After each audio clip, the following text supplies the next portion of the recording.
this is the back wall after being backfilled. It's super nice not having to step over a trench anymore.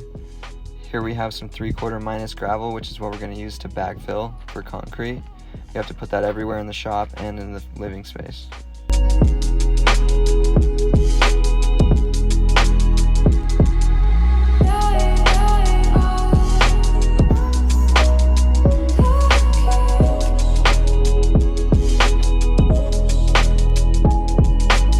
So me and Christian are no plumbers, so we decided to hire a local plumber in our area.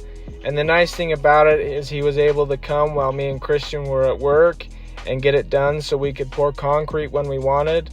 But the downfall of that is we didn't get much footage of him installing it. But we're really thankful that he got in here as fast as he did, and it looks amazing.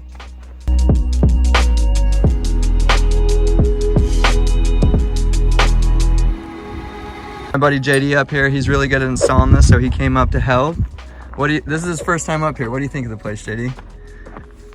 It's coming together pretty good, man. We've been talking about it our whole lives, but you were supposed to build it not on top of a mountain though, so like it's accessible to me. But I can't do a dang thing with this thing right now. So JD drives a Cadillac CTS-V. It's super low to the ground, so there's no way it's gonna make it up the driveway. Yeah, this is like Jeep status to get up here. Right, and we've always wanted a 2-post lift, you know. We've always thought that'd be super cool.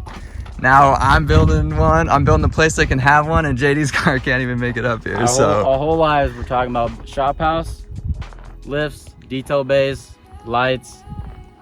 And he's like, you know, I'm gonna make this happen. I'm like, dude, it's gonna be awesome. And he's like, you know what? I'm actually gonna build on top of the mountain, actually. I'm like, well, guess what?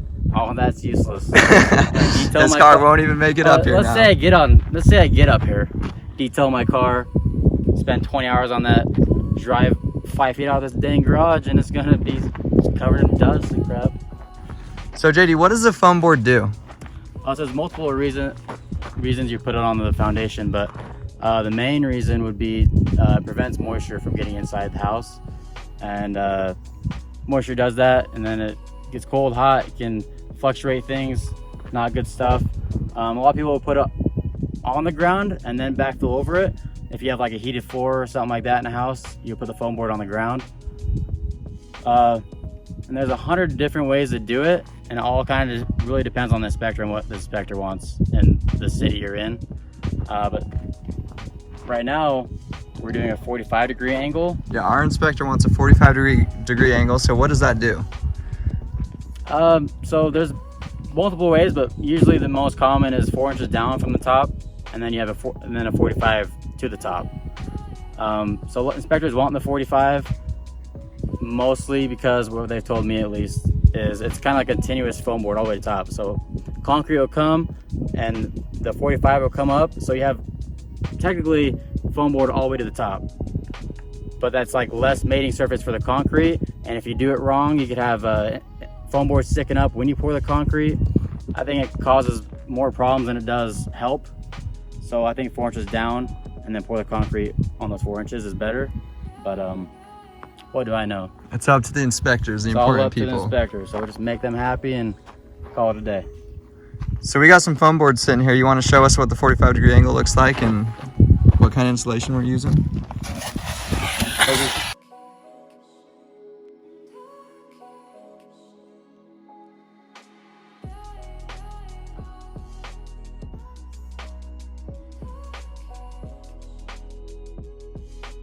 Said we're gonna throw it at the 45, and I think we're gonna drop it down just a little bit, right?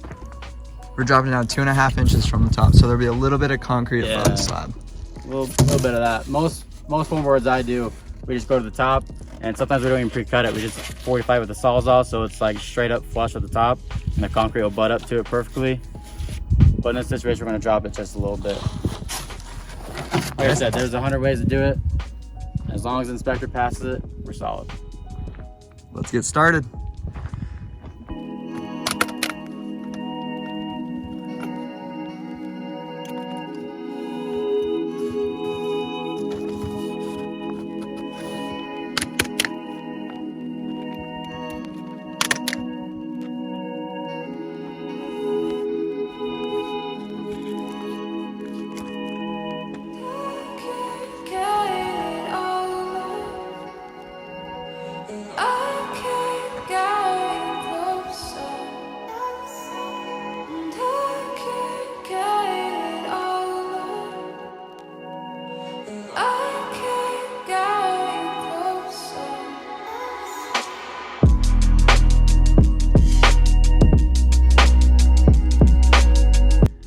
Colin Bracken up here helping us, shooting some video.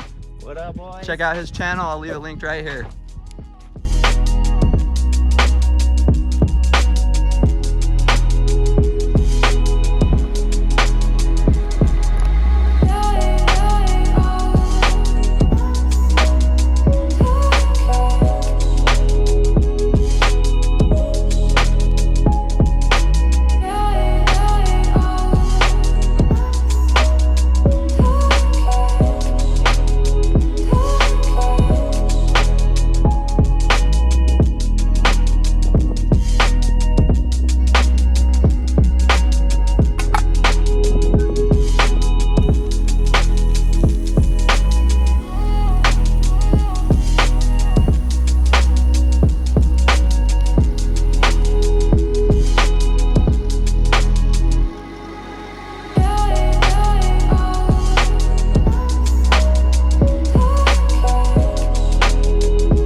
Mason, what did you just buy?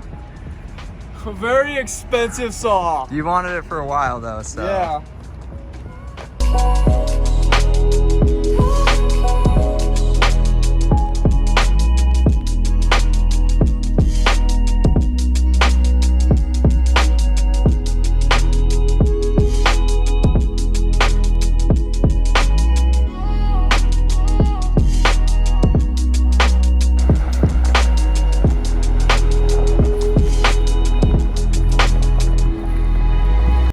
Okay, so we're gonna set up these 2x12s for forms right here. We're gonna do this in 2 separate pours, so we're doing the living first and then the shop after. So we're just gonna set these up, stake them, get a couple strings in. We gotta go over this one time with the compactor, wet it down a little bit, and pour some concrete tomorrow morning.